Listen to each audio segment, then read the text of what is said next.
الحمدللہ رب العالمین، الصلاۃ والسلام علی رسولہ الامین وآلہ واصحابہ اجمعین والعاقبۃ للمتقین۔ محترم خواتین حضرات، السلام علیکم ورحمۃ اللہ وبرکاتہ۔ اعوذ باللہ من الشیطان الرجیم، بسم اللہ الرحمن الرحیم۔ شرع لکم من الدین ما وصی بہ نوحا والذی اوحینا الیک وما وصینا بہ ابراہیم وموسیٰ وعیسیٰ ان اقیموا الدین ولا تتفرقوا فیہ۔ صدق اللہ مولانا العظیم۔ سورہ شورى کی آیت نمبر 13 کا کچھ حصہ تلاوت کیا ہے، ترجمہ سماعت فرمائیے۔ اے نبی صلی اللہ علیہ وسلم، اللہ نے دین کا وہی طریقہ آپ کے لیے مقرر کیا ہے جس کا حکم اللہ نے نوح علیہ السلام کو دیا تھا، اور جسے اب آپ اے محمد صلی اللہ علیہ وسلم کی آپ کی طرف وحی کے ذریعے بھیجا جا رہا ہے، اور جس کی ہدایت ہم ابراہیم، موسیٰ اور عیسیٰ علیہ السلام کو دے چکے ہیں، اس تاکید کے ساتھ کہ دین قائم کرو اور اس میں تفرقے میں نہ پڑو۔ آج 25واں پارہ ہے، اور آج کی رات عمان، سلطنت عمان مسقط کے اعتبار سے آج کی رات، آنے والی رات 25ویں یعنی طاق رات ہے، تیسری طاق رات ہے۔ تو ادباً گزارش ہے، جو لوگ مسقط میں اور انڈیا میں بھی یہی تاریخیں چل رہی ہیں، شاید پاکستان میں بھی یہی تاریخیں چل رہی ہیں، تو آج کم سے کم 1-2-4 نوافل زیادہ کر رہے ہیں۔ اتفاق سے اگر آج کی رات لیلۃ القدر کی ہو گئی تو یقین مانیے وہ آپ کے 2 رکعت 4 رکعت ملٹیپلائڈ بائی 1000 منتھس کی عبادت میں شمار ہو جائیں گے۔ اور جو لوگ 27 کی ضد پکڑ کے بیٹھے ہیں، شاید 27 کی شب اگر لیلۃ القدر نہ ہو تو وہ ایک ہی رات کا ثواب ملے گا۔ ہم کو نبی کریم صلی اللہ علیہ وسلم کے احکامات پر چلنا ہے، اور یہ قرآن اس لیے آیا ہے کہ تعلیمات اللہ کی ہوں گی، طریقہ کار محمد رسول اللہ صلی اللہ علیہ وسلم اور آپ کا صحابہ اکرام کا ہوگا۔ دیکھیے، میں اپنی گفتگو میں ہمیشہ نبی صلی اللہ علیہ وسلم کے ساتھ صحابہ اکرام کا ذکر کرتا ہوں۔ وجہ کیا ہے؟ اللہ تعالیٰ نے ہمارے پاس ڈائریکٹلی رسول اللہ علیہ وسلم کی کوئی آڈیو اور ویڈیو نہیں بھیجی ہے۔ یہ جتنا بھی دین ہم تک پہنچا ہے، یہ صحابہ کرام کے بیان کردہ روایات کے مطابق ہے۔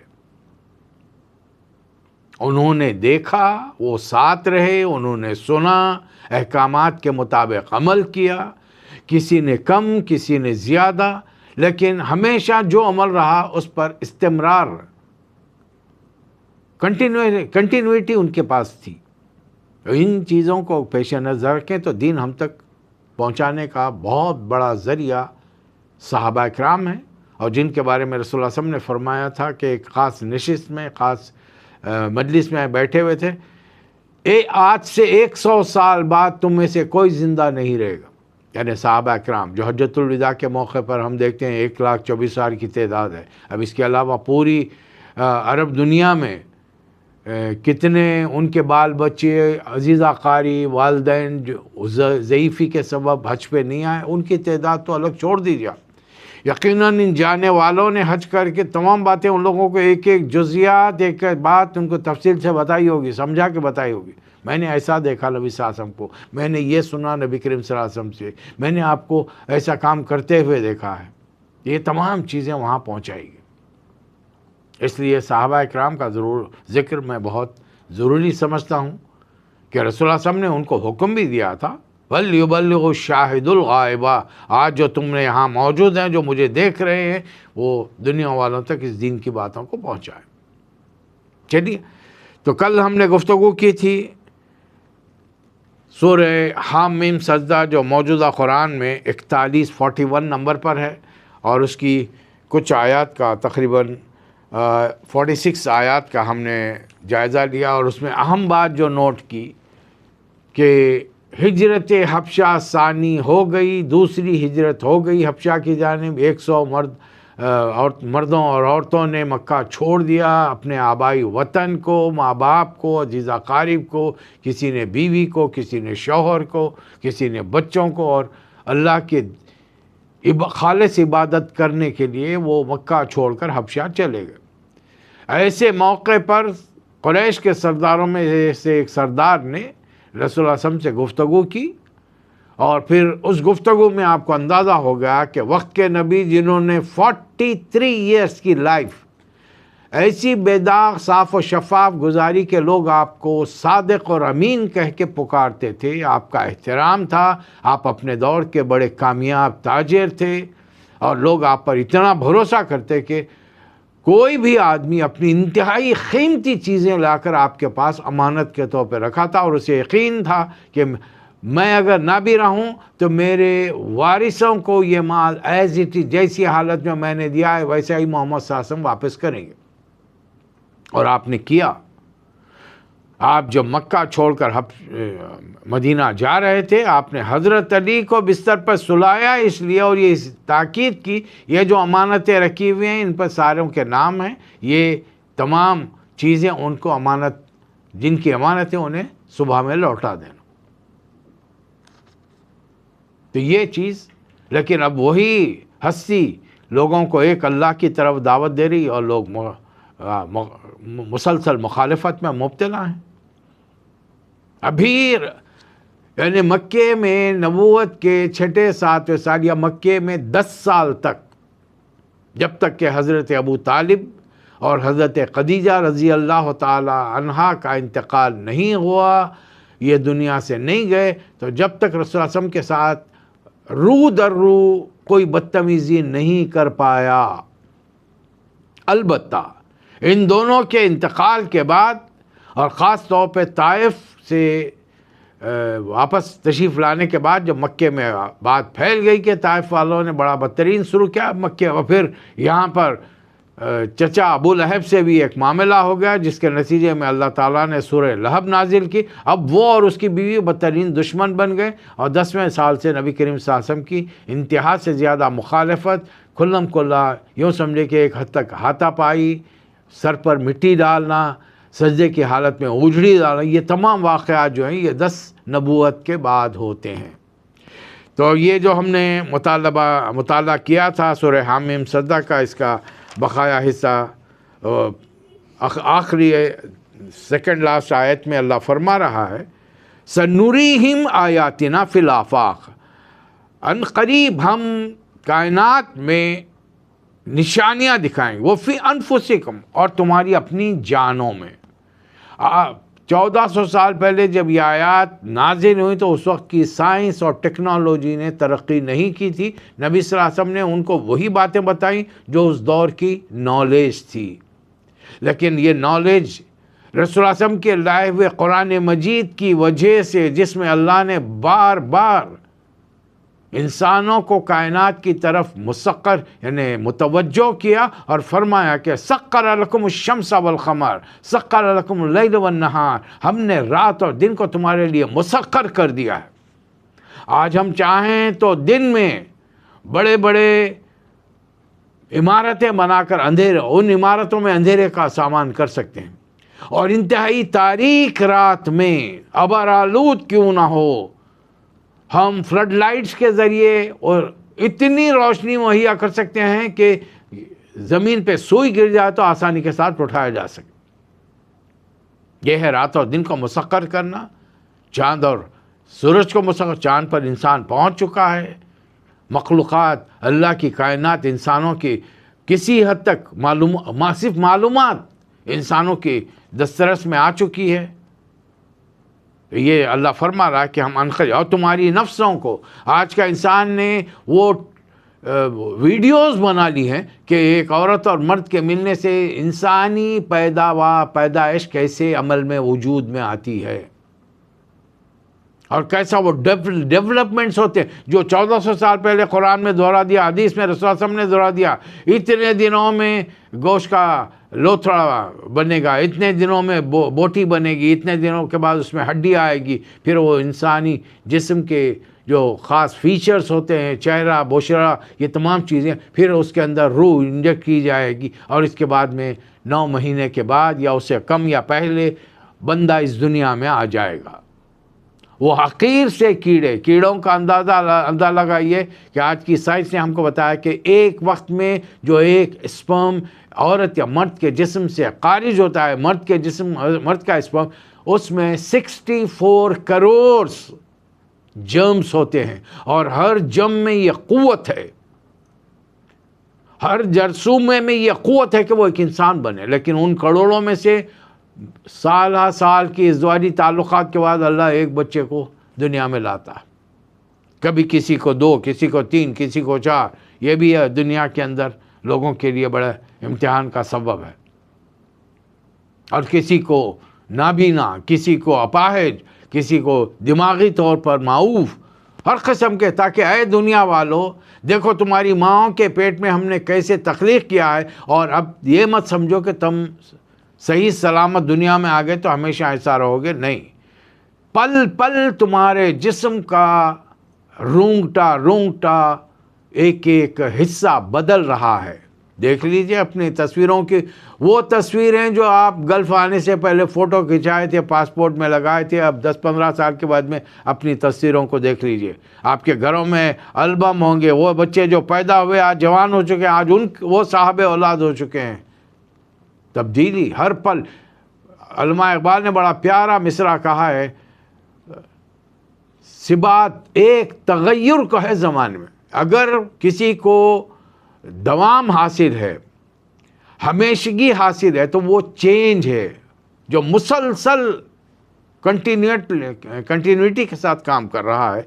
تو اللہ فرما رہا ہے تاکہ لوگوں کو کیا معلوم ہو جائے، حتی یتبین لہم انہ الحق، تاکہ معلوم ہو جائے کہ یہ قرآن برحق ہے، یا اللہ برحق ہے، نبی برحق ہے. جس کی طرف بھی یہ ہو کا اشارہ ہے یہ اسی کی طرف ہے، اور وہ تمام چیزیں حق ہیں.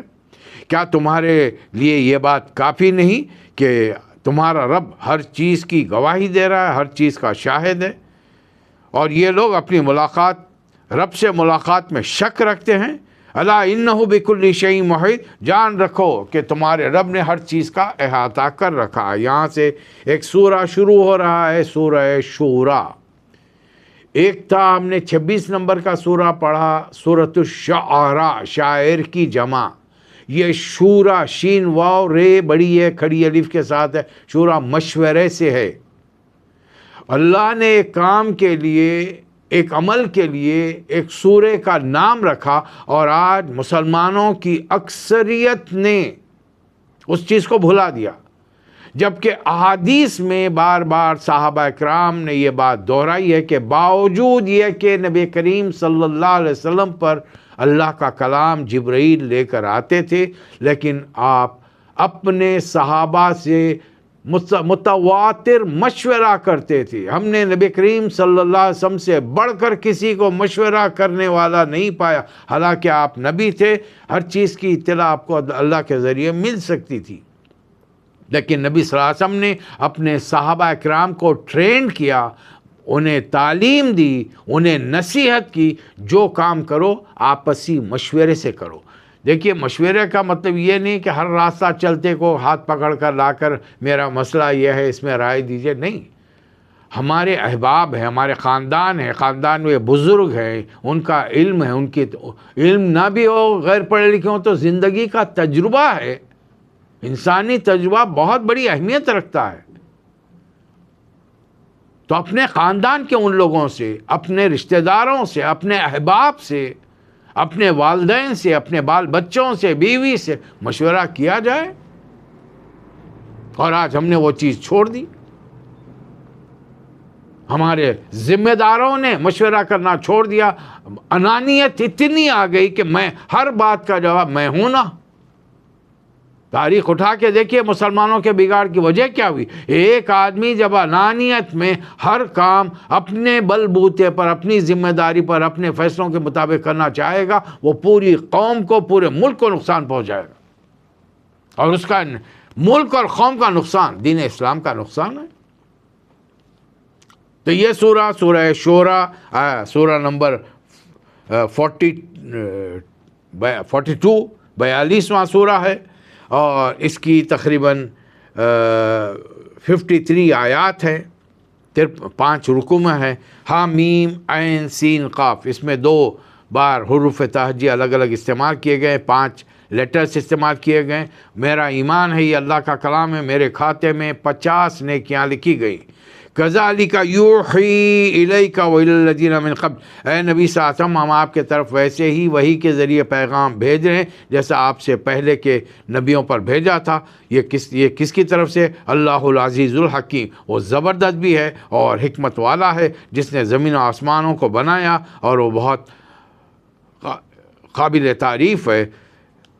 زمین و آسمان پھٹ جائیں گے، زمین کے اللہ کے فرشتے اس کی تسبیح کرتے ہوئے زمین والوں کے لیے استغفار کر رہے ہیں کہ پروردگار یہ نادانی میں جو کچھ کر رہے ہیں ان سے درگزر فرما. جان لو الا ان اللہ هو الغفور الرحیم، جان لو کہ اللہ بہت معاف کرنے والا بھی ہے، رحیم بھی ہے اور غفور بھی ہے. اور اس اللہ کو والذین اتخذوا من دونہ اولیاء، اس کو چھوڑ کر لوگوں نے اولیاء اللہ بنا رکھے ہیں. اب بتائیے، یہ آج کے مسلمانوں کے لیے آیت نہیں ہے؟ ہمارا معاملہ یہ ہے، مسلمانوں کی آبادی کا ایک بڑا طبقہ قرآن کو پڑھنا ہی نہیں چاہتا، اور ہمارے مولوی حضرات نے ان کو تڑی دے رکھی ہے کہ ناظرہ پڑھنے میں تمہیں ثواب ملے گا. میں کہہ رہا ہوں نہیں ملے گا آپ کو.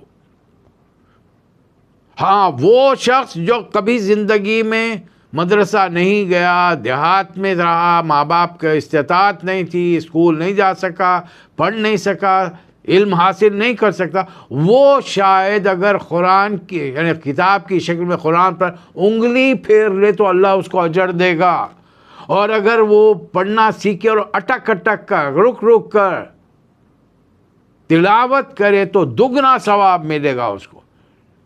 لیکن آج کے انسان، آج کے کسی انسان مسلمان کو اللہ کوئی رعایت نہیں دے گا، اس لیے کہ مدرسہ نہیں جانے والوں کو بھی رعایت نہیں دے گا. اس لیے کہ ہر کسی کے گھر میں جھاڑو دینے والوں سے لے کر، گھروں میں برتن مانجنے کی نوکری کرنے والوں سے لے کر، کارخانوں کے مزدوروں سے لے کر، عمارتیں بنانے والے، پتھر ڈھونے والوں سے لے کر، ہر کسی کے پاس یہ موبائل موجود ہے، اور اس کے ایک بٹن پر قرآن مختلف زبان، جو زبان تمہاری ہے اس میں ترجمے کے ساتھ موجود ہے، اس میں دروس موجود ہیں، اس میں احادیث موجود ہے.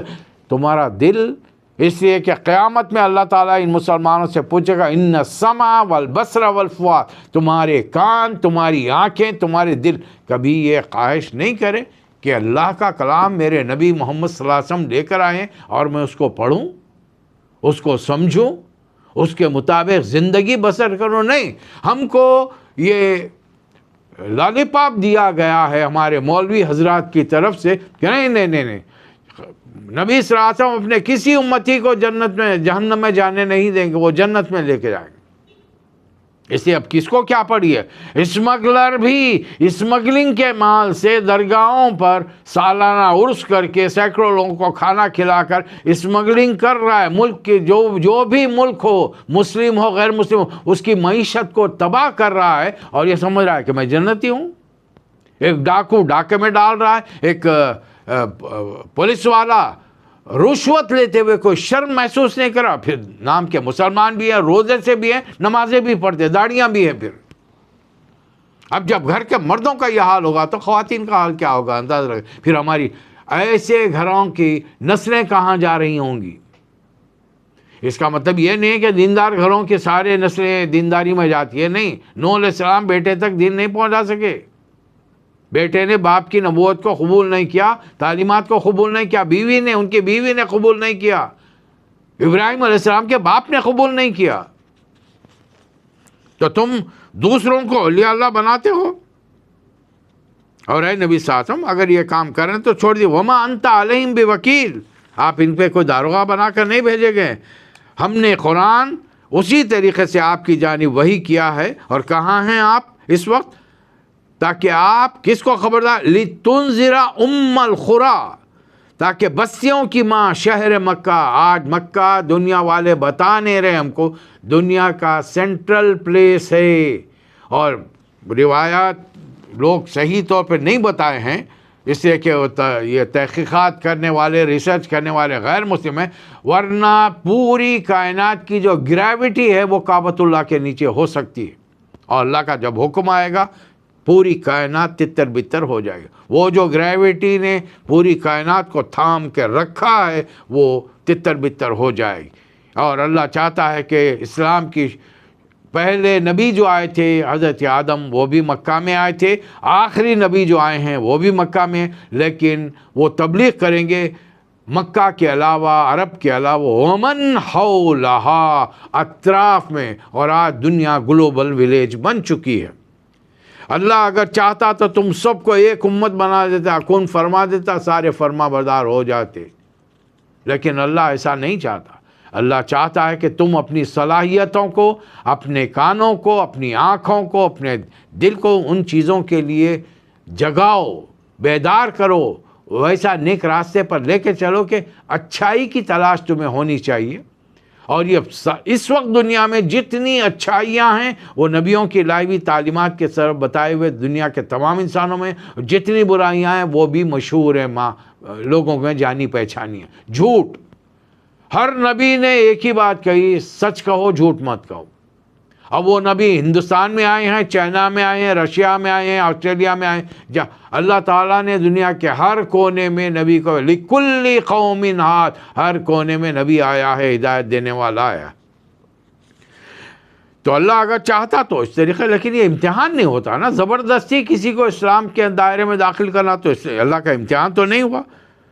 اللہ تو وہ ہے جس نے جو مردوں کو زندہ کرتا۔ تم جن ولیوں کو مانتے ہو اللہ وہ مر چکے ہیں، وہ اس دنیا سے رخصت ہو چکے ہیں، ان کے بیٹوں نے، ان کی بیوی نے اپنے آپ کو بیوہ تصور کیا، اولاد نے یتیم مانا، اور اب جوان اولاد نے اپنے ہاتھوں سے اپنے والد کو، کتنے بڑے بزرگ کیوں نہ ہو، چاہے شیخ عبد القادر جیلانی رحمۃ اللہ علیہ کیوں نہ ہو، شیخ نظام الدین اولیاء، شیخ اجمیری رحمۃ اللہ علیہ، گلبرگے کے محمد الحسینی، وہ جو بھی رہے ہوں، جتنے بھی نام آپ جانتے ہیں میں جانتا ہوں، یہ سب موت کا مزہ چکھ لیے، اور ان کے اپنے قریبی رشتہ داروں نے انہیں کپڑے ان کے پھاڑ کر انہیں غسل دیا، پھر ان کو بغیر سلا ہوا کفن کا لباس پہنایا، اپنے ہاتھوں سے 6 فٹ کے گڑھے میں اتارا، پھر اس کی مٹی ڈھانکی، اور تبرکن اپنے ہاتھوں سے بھی اس پر مٹی ڈالی، ڈیلے ڈالے۔ اس کے باوجود آج دنیا کا مسلمانوں کا ایک بڑا طبقہ انہیں زندہ سمجھتا ہے، صرف چند واقعات کی بنیاد پر، جبکہ اللہ کا قانون، اللہ نے کیا لکھا قرآن میں، کل نفس ذائقۃ الموت۔ یہ ہمارے مولویوں کو یہ سمجھ میں نہیں آیا، ناموں کے آگے تو بڑے بڑے القاب، ناموں کے پیچھے بڑے بڑے القاب، مد ذلہ العالی، وہ فلاں فلاں فلاں کیا کیا لگاتے ہیں۔ یہ ان کے پاس علم ہے؟ میں کہتا ہوں کہاں ہے ان کے پاس علم؟ یہ تو قرآن کی ایک آیت کو نہیں سمجھ پائے ہیں کہ کل نفس ذائقۃ الموت، مسلمانوں کو انہوں نے نہیں سمجھا، اور سمجھانے کی آج ضرورت نہیں ہے۔ میرے خاندان میں بچپن سے لے کر عمر کے حصے سے تک 20 انتقال ہوئے ہیں، میں نے ان کو دیکھا ہے، میں نے 20 بچوں کو آتے ہوئے دنیا میں دیکھا ہے، آ رہے ہیں جا رہے ہیں، لاکھوں کی تعداد میں ایک ایک دن میں پیدا ہو رہے ہیں، ایک ایک دن میں موت کا شکار ہو رہے ہیں۔ یہ تو ہماری دن رات کی آبزرویشن کی چیز ہے، اس میں نبی کیا سمجھائیں گے ہم کو، رسول کیا سمجھائیں گے، ولی کیا سمجھائیں گے، بابا کیا سمجھائیں گے، دنیا والے کیا سمجھائیں گے؟ میرے سامنے میرے والد والدہ کا انتقال ہو گیا، اور کیا چاہیے مجھے؟ پھر بھی سبق لی، اور وقت گزرتے جا رہا ہے، میرے اعضاء کمزور ہوتے جا رہے ہیں، عمر بڑھتی جا رہی ہے، مجھے یقین ہے کسی وقت میرا بلاوا آ سکتا ہے۔ آپ کو یقین نہیں ہے؟ یہ دنیا کے ہم 1,60,000 160 کروڑ مسلمانوں کو یقین نہیں ہے کہ ان کو مرنا ہے؟ ہمیشہ کے لیے آئے ہیں، تو پھر اللہ کا دامن چھوڑ کر یہ دوسروں کے دامن باندھتے ہوئے کیوں ہیں؟ اور یہی تعلیم ہم کو بار بار دی جا رہی ہے، اللہ ہی پتہ ہو، اللہ ربی علیہ توکلت، یہی اللہ میرا رب ہے، میرا پالنے والا، میری زندگی موت کا مالک، مجھے رزق دینے والا، وَإِذَا مَرِضْتُ فَهُوَ يَشْفِينِ، میں بیمار پڑتا ہوں تو وہ شفا دینے والا ہے، اولاد وہی دے گا، جو کچھ دے گا وہی دے گا، اور ہم اسی پر توکل کرتے ہیں، وَإِلَيْهِ أُنِيبُ، اور پلٹ کر ہمیں اسی کی طرف جانا ہے۔ لہو مخالد السماوات والارض، کائنات میں کسی چیز کی کمی نہیں ہے، انسانوں کو جو چاہیے، اگر آج پوری دنیا کے انسان محمد صلی اللہ علیہ وسلم کے نقش قدم پر چلنے والے، صحابہ اکرام کے نقش قدم پر چلنے والے بن جائے، اللہ تعالیٰ ایک ایک کو ایک ایک بڑی سلطنت اس دنیا میں دے گا، ان کی رسائی دوسرے پلانیٹس تک کر دے گا، جہاں پر زندگی کا سامان ہوگا، وہ تم کر کے تو دیکھو، یا زمین کو اتنی وسیع کر دے گا کہ ایک ایک کو ایک ایک ملک بھی مل جائے تو کوئی اس میں تعجب کی بات نہیں ہوگی۔ اللہ کے ہاں کسی چیز کی کمی نہیں ہے، لہو مخالد السماوات والارض یبسط الرزق لمن یشاء ویقدر، جس کو چاہتا ہے کھلا رزق دیتا ہے، جس کو چاہتا ہے نپا تلا دیتا ہے۔ پھر اے نبی صلی اللہ علیہ وسلم، ہم نے دین کا وہی طرق، دین میں عقائد جو ہیں، اخلاقیات کی جو تعلیمات ہیں، وہ ایگزیکٹلی وہی ہیں جو آدم علیہ السلام لے کر آئے تھے، اور جس کا جامع طور پر ذکر قرآن مجید میں حضرت محمد مصطفیٰ صلی اللہ علیہ وسلم لے کر آئے۔ البتہ جو عبادات اور رسومات رہی ہیں ہر دور میں، عبادات، نماز، صلاۃ، صوم، زکوٰۃ، حج، یہ طریقے مختلف رہے، اوقات مختلف رہے، تعداد مختلف رہی، رسومات، پیدائش، شادی بیاہ، موت، یہ تینوں چیزیں ہر دور میں وہی رہیں۔ ہر نبی نے اپنی طریقے سے ان کو پیدائش میں کیا کرنا ہے، شادی بیاہ میں کیا کرنا ہے، موت مٹی میں کیا کرنا ہے، یہ تعلیمات دی ہیں، بقایا وہی تعلیمات رہی۔ البتہ زندگی کے دیگر شعبوں کے بارے میں، ہمارا سماجی سوشل سسٹم کیسا ہوگا، ہمارا اکنامیکل سسٹم کیسا ہوگا، ہمارا ایڈمنسٹریٹو سسٹم کیسا ہوگا، یہ محمد صلی اللہ علیہ وسلم بہت جامع انداز میں لے کر آئے، اور خلفائے راشدین المہدیین سیدنا ابو بکر، سیدنا عمر، سیدنا عثمان، سیدنا علی رضی اللہ عنہم اجمعین نے بہترین انداز میں یہ حکومت کر کے بتا دی۔ اور ایک غیر مسلم رائٹر لکھتا ہے کہ اگر عمر رضی اللہ تعالیٰ عنہ کو مزید 10 سال مل جاتے زندگی کے، وہ تو پوری دنیا پر اسلام کا پرچم لہرا دے۔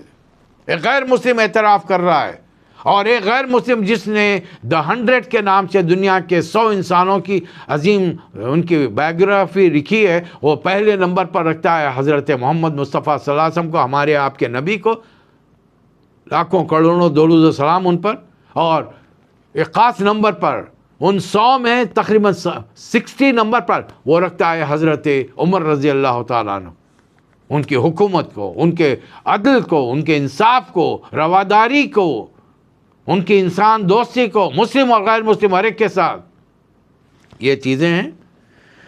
تو اللہ تعالیٰ اس آیت میں کیا دے رہا ہے، حکم دے رہا ہے، ہم نے دین کا وہی طریقہ مقرر کیا محمد صلی اللہ علیہ وسلم جو ہم نے نوح، ابراہیم، موسیٰ، یہ پرومیننٹ پیغمبر ہیں جن کی بنیاد پر میں نے سیرت قرآن کی جب سیریز بنائی تھی تو پہلے 5 پیغمبروں کو لیا تھا، ان کا ذکر پہلے آیا، آدم علیہ السلام، چونکہ آپ سے انسانیت کا وجود عمل میں آ رہا ہے، دوسرے نبی نوح علیہ السلام، تیسرے ابراہیم، چوتھے موسیٰ علیہ السلام، 5ویں عیسیٰ علیہ السلام، اور چھٹے پھر میں نے سیرت نبی صلی اللہ علیہ وسلم شروع کی۔ جیسے کہ جو خاص اولو العزم پیغمبر ہیں جن کا قرآن میں بار بار ذکر ہوتا ہے، یہ 5 پیغمبر ہیں، آدم علیہ السلام، نوح علیہ السلام، ابراہیم علیہ السلام، موسیٰ علیہ السلام، عیسیٰ علیہ السلام۔ بقایا پیغمبر اپنی جگہ پر ہیں، ان کا مقام، ہم سب پر ایمان رکھتے ہیں، لیکن ہم کسی میں فرق نہیں کرتے۔ ہمارے رب نے ہم سے کہا ہے لا نفرق بین احد من رسلی، البتہ ان کو درجے دینا اللہ کا کام ہے۔ تلک الرسل فضلنا بعضهم علی بعض، یہ وہ رسول ہیں جن میں ہم نے بعضوں کو بعضوں پر فضیلت دی ہے۔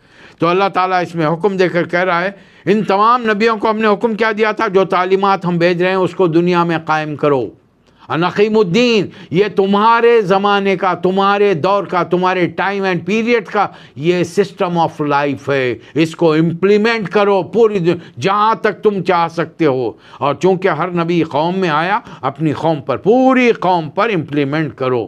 اور ولا تتفرقوا فیہ، تفرقے میں مت پڑو. چونکہ بنی اسرائیل 72 فرقوں میں بٹ گئے، نبی صلی اللہ علیہ وسلم نے نصیحت کے لیے فرمایا دیکھو تم سے پہلے کی قومیں 72 فرقوں میں بٹ گئیں، تم کہیں 73 فرقے نہ بنانا. تو ہم نے اس حدیث کو سمجھا یہ رسول اللہ علیہ وسلم کی نصیحت ہے، بناؤ. رسول اللہ علیہ وسلم منع کر رہے ہیں مت بناؤ، لیکن امت نے سمجھا بناؤ، انہوں نے 73 کیا اس سے بڑھ کے فرقے بنا لیے. اور ہر فرقہ غیر مسلموں کو تو خوش نہیں کہتا، آپس میں ایک دوسرے کو کفر کے فتوے دینے میں تلے ہوئے، ہر ایک کو ایک دوسرا فرقہ جہنمی قرار دے رہا ہے. مجھے پتہ نہیں نبی کریم صلی اللہ علیہ وسلم کے بعد میں نے جبرائیل کو کبھی سیدنا ابو بکر، عمر، عثمان، علی، حسن، حسین، دیگر اکابر ملت کے پاس آتے ہوئے نہیں سنا، نہیں پڑھا. تو پھر یہ کس مولوی کے پاس جبرائیل آئے اور اس کو یہ فتویٰ دے کر گئے کہ دیکھو میں اللہ کے پاس یہ فتویٰ لایا ہوں، ایک تم ہی برحق ہو، بقایا پورے جہنمی ہیں. آ جا. یہ مسلمانوں کے دینی فقہی فرقے، حنفی، مالکی، حنبلی، شافعی، اہل حدیث، یہ تو حدیث فقہ کو مانتے ہی نہیں. عمان کی آبادی یہ فقہ کو مانتی ہے، یعنی 5 گروپ فقہ کو مانتے ہیں، 6واں گروپ اہل حدیث جو اپنے آپ کو سلفی کہتے ہیں وہ فقہ کو نہیں مانتے. فقہ حالانکہ وہ چیز ہے جو اللہ رسول کے واضح احکام قرآن و حدیث میں نہ ملے تو وقتی طور پر علماء اس کے بارے میں کوئی سلوشن دیں گے، یہ فقہ ہے. وہ نہیں مانتے کوئی بات نہیں، سب کے عقیدے ایک ہی ہیں، سب کی عبادات وہی ہیں. آج یہ تمام کے تمام 6 گروپ اس رمضان میں سارے روزدار ہیں، سارے 5 وقت کی نمازیں پڑھتے ہیں، سارے عید کی نماز پڑھیں گے. اختلاف کہے میں ہے تکبیرات میں، کوئی 6 پڑھا ہے، کوئی 11 پڑھا ہے، کوئی 13 پڑھا ہے، کوئی 18 پڑھا. بس فرق یہی ہے.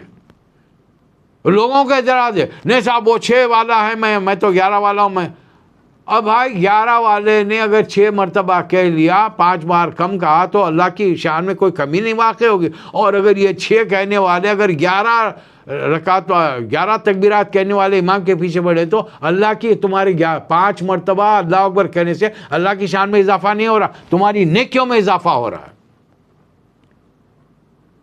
اور ان چھوٹی چیزوں کو ہم نے بڑے بتنگڑ بنا کے رائی کا پہاڑ بنا دیا اور مسلمانوں میں مسجدیں ہم نے الگ کر لی. رسول اللہ صلی اللہ علیہ وسلم نے کیا فرمایا؟ من تفرق فلیس منا. ان دینداروں کو جو دین کی بات کرتے ہیں، اپنے جبہ خبہ ڈال کے دنیا والوں کو بیوقوف بنا کے مال لوٹتے ہیں، ان کو یہ احساس نہیں کہ رسول اللہ علیہ وسلم کی حدیث کیا ہے. تم جب کسی کو غیر مسلم و جہنمی قرار دے رہے ہو تو تم دین میں تفرقہ ڈال رہے ہو. ہر وہ مسلمان مولوی خبردار ہو جائے، اگر وہ کہتا ہے کہ میرا فرقہ صحیح دوسرے غلط، تو اپنے آپ کو اللہ کے حساب کتاب کے لیے تیار کرے. بہت ممکن ہے یہ تفرقہ ڈالنے کے سبب اللہ تعالیٰ دنیا میں بھی سزا دے، ورنہ اس کو مسلمان سمجھو. میں نے سورہ توبہ میں 2 آیتوں میں آپ کو سمجھایا تھا، بتایا تھا واضح کر کے کہ جو ایمان لائیں، نماز قائم کریں، زکوٰۃ دیں، تمہارے بھائی ہیں. موالیکم، اور دوسری آیت میں اخوانکم فی الدین، وہ دین میں تمہارے بھائی ہیں. اللہ نے 3 شرطیں رکھی، ایمان کی، نماز قائم کی، اللہ کا حق ادا کرو، زکوٰۃ دو، بندوں کا حق ادا کرو، بس. اور یہاں پر سینے پہ ہاتھ باندھنے، ناف پہ ہاتھ باندھنے پر مسجدیں الگ ہیں، دین الگ ہو گیا، ایک دوسرے کو جہنمی کے فتوے دیے جا رہے ہیں. اور اے نبی صلی اللہ علیہ وسلم فَلِذَٰلِكَ فَدُعُ، اور اسی چیز کی طرف، اسی دین کی طرف لوگوں کو دعوت دیے. فَاسْتَقِمْ كَمَا أُمِرْتَ، جو حکم دیا گیا ہے اس پر آپ جم جائیے. وَلَا تَتَّبِعْ أَهْوَاءَهُمْ، کیا یہ احکامات صرف رسول اللہ صلی اللہ علیہ وسلم کے لیے ہیں یا آپ کے امتیوں کے لیے ہیں؟ تو یہ ہمارے لیے نہیں کیا کہ ہم لوگ کتاب کی تعلیمات پر، رسول اللہ صلی اللہ علیہ وسلم کے مستند احادیث کی بنیاد پر جم جائیں اور اس دین پر دین کو قائم کریں. کہہ دیجئے قل آمنت بما انزل اللہ من کتاب، میں اس چیز پر ایمان لاتا ہوں جو اللہ نے کتاب کی شکل میں مجھے مجھ پر نازل کیا، وہ امرت لأعدل بینکم، اور مجھے حکم دیا گیا کہ میں تمہارے درمیان عدل کے ساتھ کام کروں۔ اللہ ربنا ربکم، اللہ ہی ہمارا رب ہے، تمہارا بھی رب ہے۔ یہ دعوت دیتے وقت غیر مسلموں سے یہ کہنا پڑے گا لنا اعمالنا ولکم اعمالکم، ہمارے عمل ہمارے ساتھ، تمہارے عمل تمہارے ساتھ ہیں۔ یہ مکے والے کہتے ہیں کہ کیا محمد صلی اللہ علیہ وسلم نے یہ قرآن گھڑ لیا ہے؟ ہم یقولون افترا علی اللہ کذبا، اور اللہ پر الزام لگا رہے ہیں کہ یہ اللہ کا کلام ہے۔ اے نبی صلی اللہ علیہ وسلم فَإِن يَشَاءِ اللَّهُ يَخْتِمْ عَلَىٰ قَلْبِكَ، اللہ اگر چاہے تو آپ کے دل پر مہر لگا دے، یہ کلام نازل ہی نہیں کرے۔ ان سے کہیے کہ میں تمہارے درمیان فَلَبِثْتُ فِيكُمْ عُمْرَ، میں نے ایک عمر تمہارے عمر سنین، میں نے سال 43 سال 43 تمہارے بیچ میں گزارے ہیں۔ کیا میری زبان میں، میری بول چال میں، میری بات چیت میں اور میرے کلام میں اور اللہ کے کلام میں کوئی فرق محسوس نہیں کرتے؟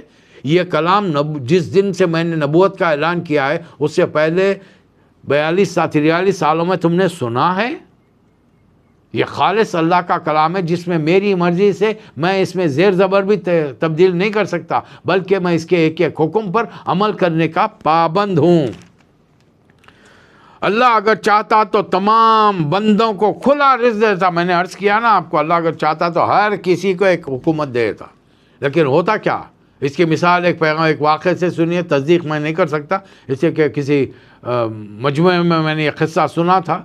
ایک پیغمبر صاحب نے، ان کی قوم بڑی غریب تھی، اب وہ تبلیغ کریں، انہوں نے قوم کی غربت کو دیکھا تو اللہ سے دعا کی کہ پروردگار ان کو مال دے۔ اللہ میاں کی طرف سے جواب آیا ہم کو معلوم ہے کس کو کیا دینا ہے، یہ رزق کی تقسیم اللہ کی مشیت کے مطابق ہے، لوگوں کے مشورے سے نہیں ہے۔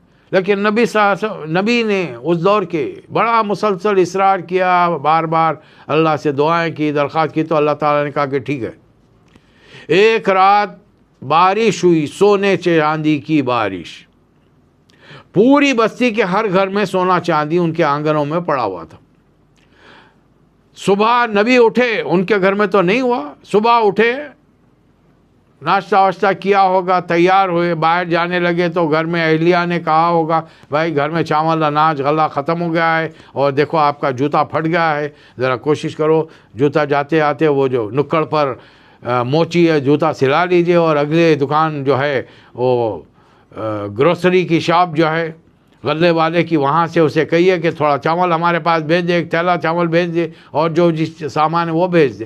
اب نبی گھر سے نکلے، موچی کی دکان پر پہنچے، کوبلر جوتا سینے والا، وہاں پر جا کر کھٹکا دیا تو دکان تو کھلی ہے لیکن کوئی بیٹھا ہوا نہیں ہے، تو بازوئی گھر ہے، کھٹکا دیا تو اندر سے آواز ہاں فرمائیے کیا ہے بھائی، جوتا سینا ہے؟ تو کہا کہ نہیں حضرت دروازہ کھولیے، جھانک کے دیکھیے۔ نبی نے جب دروازہ کھولا تو دیکھا کہ اس کے موچی کے کوبلر کے آنگن میں، صحن میں، اس کے گراؤنڈ میں بے تحاشا سونے چاندی کا ڈھیر پڑا ہے، اور وہ موچی، وہ کوبلر کہہ رہا ہے کہ حضرت وہ دکان میں دھاگا اور سوئی رکھی ہے، اپنا جوتا خود سی لیجئے۔ اتنی دولت آنے کے بعد میں موچی کا کام نہیں کروں گا، موچی کا کام گھٹیا کام ہے۔ نبی کو بڑا تعجب ہوا، آگے بڑھے، دکان اناج غلے کی کھلی ہوئی ہے لیکن دکان پہ کوئی بیٹھا نہیں ہے، بازو گھر ہے، کھٹکا دیا، دستک دی، کہا کہ بھائی مجھے اتنا چاول گیہوں اور یہ سامان چاہیے چونکہ وزن زیادہ ہے، ذرا گھر تک پہنچا دو۔ اندر سے آواز آئی حضرت دروازہ کھولیے دیکھیے کیا ہے۔ پتہ چلا کہ اس کے آنگن میں سونے چاندی کا ڈھیر پڑا ہوا ہے۔ اس نے کہا کہ دیکھیے وہ دکان میں جو سامان آپ کو چاہیے اندر جائیے، سامان لیجیے، اٹھا کے خود لے جائیے۔ حالانکہ وہ دکاندار ہے جو 5 کلو گیہوں یا 5 کلو چاول منگائے تو وہ گھر تک لا کے دیتا تھا، اب تھیلا بھر کے سامان نبی کو چاہیے، وہ کہہ رہا ہے کہ چاہیے وہاں دکان میں سے اٹھائیے اور لے جائیے۔ میں اتنی دولت ملنے کے بعد میں اب یہ محنت مزدوری کا کام، مزدوروں کا کام میں نہیں کروں گا، اناج بوجھ ڈھونے والے کا کام میں نہیں کروں گا۔ نبی نے پوری بستی کا چکر لگا تو پتا چلا کہ کوئی آدمی اس دن کام کرنے کے لیے گھر سے باہر نکلا ہی نہیں. نہ کسان کھیتوں کو گئے، نہ جھاڑو دینے والے بستی کو صفائی کے لیے نکلے، کوئی کام کرنے والا گھر کے باہر نہیں نکلا، کہ اس لیے کہ ہر کسی کے پاس دولت آ گئی. اب بتائیے، جو اناج کھیتی کے لیے کسان کھیت میں نہیں جائے گا، درزی دکان پر نہیں جائے گا، موچی جوتے سینے نہیں جائے گا، تو چند دنوں بعد جب کپڑے ختم ہو جائیں گے، پھٹ جائیں گے، جوتے پھٹ جائیں گے، اناج غلہ ختم ہو جائے گا، تو کھائیں گے پیئیں گے کیا؟ واپس آئے نبی، انہوں نے دعا کی، پروردگار تیری مشیت، تیری کائنات کا، تیری مخلوق کو تو خود بہتر جانتا ہے، لہذا واپس لے لے. سب کو زیادہ دینے پر توازن بگڑ جائے گا. اللہ وہ فرما رہا ہے، لو بسط اللہ رزق لعبادہ لبغوا فی الارض، اگر اللہ سب بندوں کو کھلا رزق دیتا تو زمین میں سرکشی کا طوفان برپا ہو جاتا. وہ اپنے ایک حساب سے جتنا چاہتا ہے، جس کو چاہتا ہے اس کو عطا کرتا ہے. اے دنیا کے لوگوں، جو کچھ تمہیں دیا گیا ہے، فما اوتیتم من شیء فمتاع الحیات الدنیا، یہ تھوڑا چند دن روزہ زندگی کا سامان ہے. فرض کر لیجئے آج مجھے ابھی اعلان نوٹیفیکیشن آ جائے کہ آپ کو بینک مسقط سے آپ کے نام پر 1 کروڑ کا انعام اٹھا ہے، آپ کا نام ہے، آ کے لے جائیے. چلیے میں بڑے خوشی کے ساتھ بال بچوں کے ساتھ گیا، ایک تقریب میں وہ رقم لیا آیا، اور پتہ چلا کل میری موت واقع ہو گئی. مجھے کیا ملا اس کروڑ میں؟ اچھا چلیے میں نے 1-2 روز کی مہلت دی اللہ نے، میں نے گاڑیاں خرید لی، بڑے بنگلے خرید لیے، محل نما گھر خرید لیا، اور 3-4 دن کے بعد میری موت آ گئی. یہ دولت میرے کس کام کی؟ بتائیے. میرے ساتھ دنیا سے جانے کے ساتھ اولاد میں جھگڑا شروع ہو جائے گا. تمہارا حصہ اتنا، میرا حصہ اتنا، تمہارے لیے اتنی دولت، میرے لیے اتنی دولت. مجھے کیا ملا؟ سب سے بڑی بات یہ کہ مجھے کیا ملا اس میں؟ تو جتنا دیا ہے اس پر توکل کرو، اس پر قناعت کرو.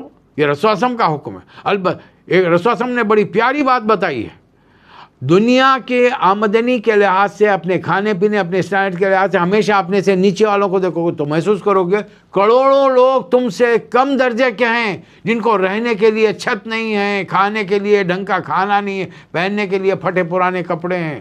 تم لاکھوں سے، کروڑوں سے اچھے ہو.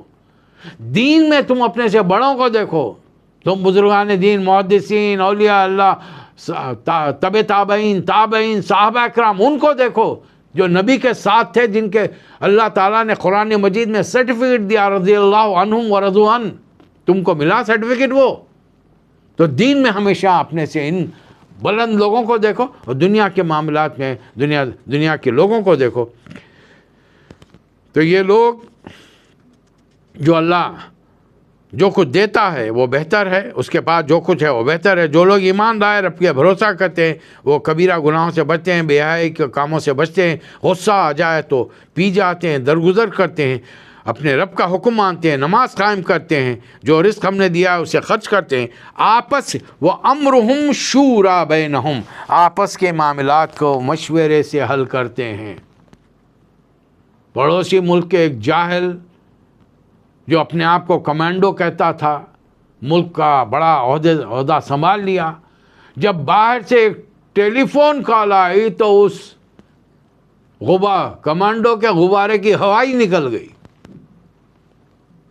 کمبخت نے ایک اٹامک پاور والے ملک کو فقیروں کی طرح، یعنی جھولی میں ڈال دیا کسی کی. انتہائی کمزوری کا مظاہرہ کیا، اور اللہ نے بڑی عبرت ناک موت دی اس کو.